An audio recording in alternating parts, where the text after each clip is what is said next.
राम राम। आज की बात मैं गोस्वामी तुलसीदास जी द्वारा रचित एक चौपाई से आरंभ करता हूं। चौपाई इस प्रकार है। पूछ बुझाई खोई श्रम, धरि लघु रूप बहोर, जनक सुता के आगे ठाड़ भयो कर जोर। तो प्रसंग उस समय का है जब हनुमान जी लंका का दहन करके सीता मैया से अशोक वाटिका में विदा लेने के लिए आते हैं। वो हनुमान जी जिन्होंने अभी कुछ समय पूर्व ही एक विशाल रौद्र रूप धारण किया हुआ था, जिनका भूधराकार शरीर था, जिनकी पूंछ में आग लगी हुई थी और जिन्होंने पल भर में ही सोने की लंका को ध्वस्त कर दिया था। उन्होंने उस सोने की लंका को राख का ढेर बना दिया था। वो हनुमान जी अब अपने लघु रूप में मैया सीता के सामने हाथ जोड़कर खड़े हैं और जाने की आज्ञा मांगते हैं। वो माता से बोलते हैं कि माता, मुझे कोई ऐसी निशानी दीजिए जिसको देखकर प्रभु श्री राम को यह विश्वास हो सके कि मैं आपसे मिलकर आया हूं। माता सीता उन्हें अपना चूड़ामणि उतार कर देती हैं और कहती हैं कि प्रभु श्री राम को यह दिखा देना, उन्हें सहर्षि इस बात पर विश्वास हो जाएगा। पर हनुमान जी बहुत ही समझदार हैं, बहुत ही ज्ञानी हैं। वो कहते हैं कि माता, जब रावण आपका हरण करके ले जा रहा था तो आपने अपने कुछ आभूषण उतार कर जमीन पर फेंके थे और हमने उनमें से कुछ आभूषण तो प्रभु श्री राम को दिखाए भी हैं। कहीं प्रभु को ऐसा न लगे कि मैं कहीं से एक आभूषण, ये चूड़ामणि उठाकर ले आया हूं और उन्हें मेरी बात पर पूर्ण विश्वास ना हो। इसलिए आप मुझे कोई एक ऐसा प्रसंग बताइए जो केवल आप और प्रभु श्री राम ही जानते हैं। तो माता कहती हैं कि तात शक्र सुत कथा सुनायो, बाण प्रताप प्रभु ही समझायो। और यहीं पर शक्रसुत कथा का प्रसंग आता है। शक्रसुत कथा का ये वर्णन आता तो है सुंदरकांड में, परंतु ये घटना घटित हुई है अरण्यकांड में। भगवान श्री राम लक्ष्मण जी और मैया सीता के साथ चित्रकूट में अपने वनवास के वर्ष व्यतीत कर रहे हैं। चित्रकूट में प्रभु श्री राम ने अपने वनवास के 11 वर्ष व्यतीत किए थे। एक शिला पर प्रभु श्री राम और माता सीता विराजमान हैं।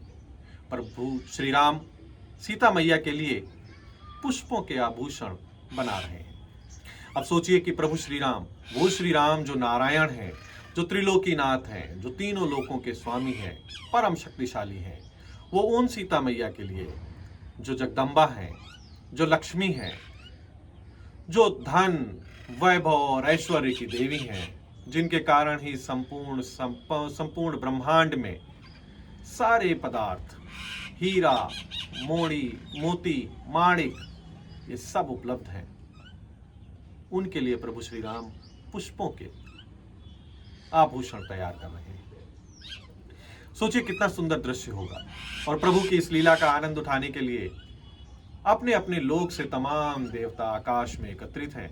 वे प्रभु की लीला का आनंद भी उठा रहे हैं और जय जयकार भी कर रहे हैं। उसी समय वहां पर देवराज इंद्र का पुत्र जयंत आता है और वो देखता है तो उसको आश्चर्य होता है कि ये सारे देवतागण एक साधारण मनुष्य का जय जयकार क्यों कर रहे हैं।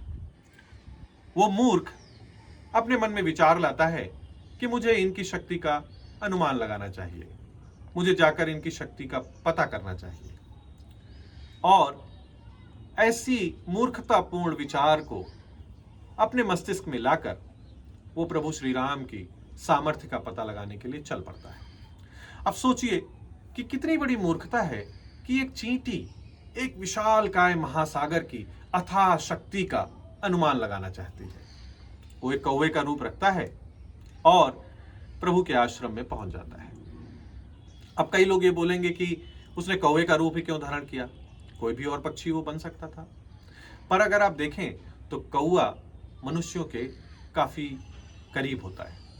वो हमारे घर में, हमारे समाज में कई जगह हम उसको देख सकते हैं। अगर कौवा किसी की मुंडेर पर आकर सुबह सुबह बोल दे, 2 बार काँव काँव करे, तो लोगों को सहसा ही ये विश्वास हो जाता है कि आज घर में कोई मेहमान आने वाला है। कौवा बड़ा ढीठ भी होता है, आसानी से भगाओ तो भागता भी नहीं है। और इन्हीं सारी बातों को ध्यान में रखते हुए उसने कौवे का रूप धारण किया और वो प्रभु श्री राम और माता सीता के पास पहुंचता है और माता सीता के पैर पर एक चोंच मारकर भाग जाता है। माँ सीता मैया को उसकी चोंच के प्रहार से कुछ कष्ट अवश्य हुआ होगा, पर वो प्रभु श्री राम से कुछ नहीं कहती हैं, क्योंकि वो माँ है, माता है। वो जानती हैं कि इसका क्या परिणाम हो सकता है। पर जगदम्बा सीता के चरण कमल इतने कोमल हैं कि उनमें से रक्त बह निकलता है, और वो रक्त बहता हुआ प्रभु श्री राम के चरणों तक पहुंच जाता है।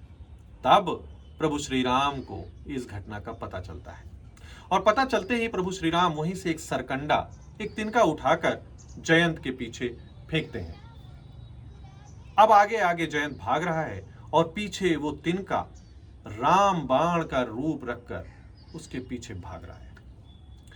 अब भागता भागता जयंत इंद्रलोक पहुंचता है, स्वर्ग पहुंचता है, और अपने पिता से अपनी सारी व्यथा कहता है और अपने प्राणों की रक्षा की याचना करता है। जैसे ही इंद्र को यह पता चलता है कि इसने राम के विरुद्ध अपराध किया है, तो वो तुरंत ही उसे स्वर्ग से निकाल देता है, क्योंकि राम का विरोध करने पर स्वर्ग की सत्ता भी जा सकती है। भागता भागता वो कई सारे देवताओं के पास जाता है और सभी से अपने प्राणों की रक्षा के लिए प्रार्थना करता है, लेकिन कोई उसे अपने पास एक पल भी ठहरने नहीं देता, क्योंकि भला राम के द्रोही को कौन शरण दे सकता है। वो त्रिदेवों के पास भी जाता है और उनसे प्रार्थना करता है, लेकिन सभी उससे एक ही बात कहते हैं कि राम बाण से तुम्हारी रक्षा कोई नहीं कर सकता। उसी समय देवर्षि नारद की दृष्टि उस पर पड़ती है और उन्हें जयंत पर दया आ जाती है। अब जो ऋषि होते हैं, आप तो जानते ही हैं कि उनका चित्त कितना कोमल होता है, वो बड़े दयालु होते हैं। वो उससे कहते हैं कि राम बाण से तुम्हारी रक्षा केवल श्री राम ही कर सकते हैं, इसलिए तुमको उन्हीं की शरण में जाना होगा। जयंत भागता हुआ प्रभु श्री राम के पास पहुंचता है और उनके चरणों में गिर जाता है। गिरकर उनसे अपने अपराधों के लिए, अपनी भूल के लिए क्षमा मांगता है। अब प्रभु श्री राम वो तो मर्यादा पुरुषोत्तम है, वो दयालु है, उनका हृदय करुणा से भरा हुआ है। वो उसके प्राण छोड़ देते हैं, परंतु जो अपराध उसने किया है, उस अपराध की सजा भी तो उसे मिलनी चाहिए। और जो राम बाण उन्होंने छोड़ा था, वो राम बाण तो निष्फल हो नहीं सकता। अतः वो राम बाण जयंत की एक आंख को फोड़ देता है। वो आंख इसलिए भी फोड़ता है क्योंकि इन्हीं आंखों से जयंत ने कुत्सित भाव से सीता मैया को देखा था। तो यह है शक्रसुत की कथा। इस कथा से हमें यही सीख मिलती है कि आप कितने भी ऊंचे पद पर क्यों ना हो, आप कितने भी शक्तिशाली क्यों ना हो, आपको सामने वाले की शक्ति का यूं ही अनुमान नहीं लगाना चाहिए। आप सामर्थ्यवान हो सकते हैं, किंतु किसी दूसरे व्यक्ति की सामर्थ्य का पता लगाने के लिए आपको यूं ही अनायास चले नहीं जाना चाहिए, क्योंकि ऐसा प्रयास करने पर कभी कभी दांव उल्टा भी पड़ जाता है। साथ ही भगवान श्री राम के चरित्र से हमें यह प्रेरणा मिलती है कि जब आप महान शक्तिशाली होते हैं, आप अत्यंत सामर्थ्यवान हैं और ढेरों शक्तियों के स्वामी हैं, परंतु आपके हृदय में करुणा और दया के भाव भी अवश्य होने चाहिए, क्योंकि यही वो भाव हैं जो आपको साधारण व्यक्ति से देवतुल्य बना देते हैं। अतः यदि कोई भी आपके पास सहायता मांगने आता है या आपकी शरण में आता है, तो आपको उसकी सहायता अवश्य करनी चाहिए। धन्यवाद। जय श्री राम।